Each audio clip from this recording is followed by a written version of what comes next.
శుభోదయం. ఈరోజు నవంబర్ 6, 2025 గురువారం. ముఖ్యమైన వార్తా విశేషాలు మీకోసం. Breaking news. దేశంలో అంతర్జాతీయంగా ఈ ఉదయం చర్చనీయాంశంగా మారిన 5 ముఖ్య వార్తలు ఇక్కడ ఉన్నాయి. విద్యార్థి ఆత్మహత్యపై ఆందోళన. ఆంధ్రప్రదేశ్లో ఒక కళాశాల విద్యార్థి ఆత్మహత్య చేసుకోవడంతో పెద్ద ఎత్తున నిరసనలు మొదలయ్యాయి. తమ బిడ్డ మరణానికి కళాశాల యాజమాన్యం ఒత్తిడే కారణమని కుటుంబ సభ్యులు ఆరోపిస్తున్నారు. ఈ ఘటనపై పోలీసులు కేసు నమోదు చేశారు. ఆందోళనకారులను శాంతింపజేసేందుకు ప్రయత్నిస్తున్నారు. ఫరీదాబాద్లో స్టాకర్ అరెస్ట్. ఢిల్లీకి సమీపంలోని ఫరీదాబాద్లో ఒక యువతిపై కాల్పులు జరిపిన నిందితుడిని పోలీసులు అరెస్టు చేశారు. యువతి ప్రేమను నిరాకరించడంతో ఆగ్రహంతో కాల్పులు జరిపినట్లు 30 ఏళ్ల ఆ నిందితుడు ఒప్పుకున్నాడు. మణిపూర్ నిరాశ్రయుల నిరసన. మణిపూర్లో నిరాశ్రయులైన వందలాది మంది ప్రజలు ప్రభుత్వ సహాయాన్ని తిరస్కరించారు. రోజుకు 84 రూపాయల ఆర్థిక సహాయం ఒక పూట తిండికి కూడా సరిపోవడం లేదని వాళ్లు ఆవేదన వ్యక్తం చేశారు.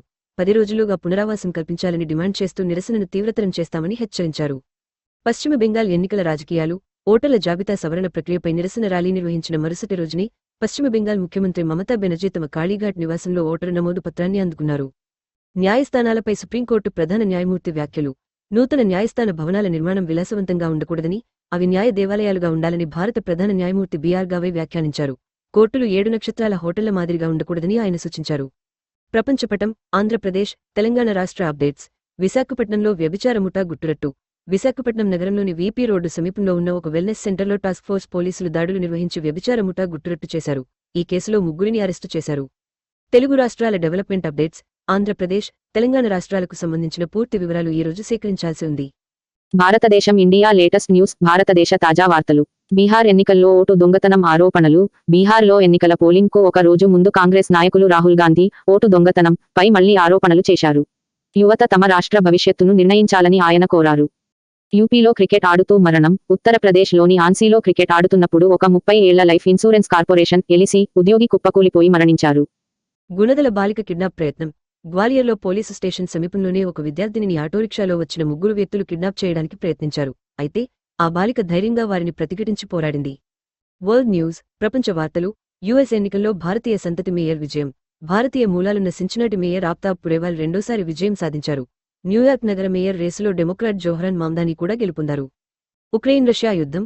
ఉక్రెయిన్ బలగాలు పోక్రోవ్స్క్, కుపియాన్స్క్లలో ఉన్న రష్యా దళాలు లొంగిపోతే సురక్షితంగా ఉంటాయని రష్యా ప్రకటించింది. మరోవైపు ఉక్రెయిన్ డ్రోన్లు రష్యాలోకి చొచ్చుకుపోయాయి. ఫ్రాన్స్లో కారు దాడి. ఫ్రాన్స్లో ఒక వ్యక్తి తన కారును పాదచారులు మరియు సైక్లిస్టులపైకి నడపడంతో 10 మందికి గాయాలయ్యాయి. ఇది ఉద్దేశపూర్వకంగా చేసిన దాడిగా ప్రాసిక్యూటర్ తెలిపారు. మెక్సికో అధ్యక్షురాలికి చేదు అనుభవం. మెక్సికోలో ప్రజలను ఉద్దేశించి మాట్లాడుతుండగా క్లాడియా షైన్బామ్ను తాగి ఉన్న వ్యక్తి పట్టుకుని అసభ్యంగా ప్రవర్తించారు. Weather report. వాతావరణ నివేదిక. తెలంగాణ, ఆంధ్రప్రదేశ్ వాతావరణం. చకిరాల ప్రాంతం ఆధారంగా ఈరోజు వాతావరణం ఎక్కువగా ఎండగా ఉండే అవకాశం ఉంది. ఈ ఉదయం ఉష్ణోగ్రత 78 డిగ్రీల ఫారెన్హీట్గా ఉంది. ఇది ఎండ పెరిగే కొద్దీ 91 డిగ్రీల ఫారెన్హీట్ వరకు చేరుకోవచ్చు. రాత్రివేళ పాక్షికంగా మేఘాలు కమ్ముకునే అవకాశం ఉంది. తేలికపాటి జల్లులు పడే అవకాశం 10% వరకు ఉంది. గంటకు 7 మైళ్ల వేగంతో ఉత్తర దిశ నుంచి గాలులు వీచే అవకాశం ఉంది. Gold price. బంగారం ధర. నేటి బంగారం ధరల అంచనా. నవంబర్ 4వ తేదీ ముగింపు ధరలు. అంతర్జాతీయ మార్కెట్లో పసిడి ధరలు కొద్దిగా స్థిరంగా ఉన్నాయి. హైదరాబాద్లో 10 గ్రాముల 22 క్యారెట్ల బంగారం ధర నిన్నటి ముగింపు లెక్కల ప్రకారం సుమారుగా 55,000 రూపాయల దగ్గర ఉంది. ఈ రోజు మార్కెట్ ప్రారంభమయ్యాక ధరలలో స్వల్ప మార్పులు కనిపించవచ్చు. పెట్రోల్, డీజిల్ ధరలు. తెలుగు రాష్ట్రాలలో ధరలు నవంబర్ 5వ తేదీ నాటికి.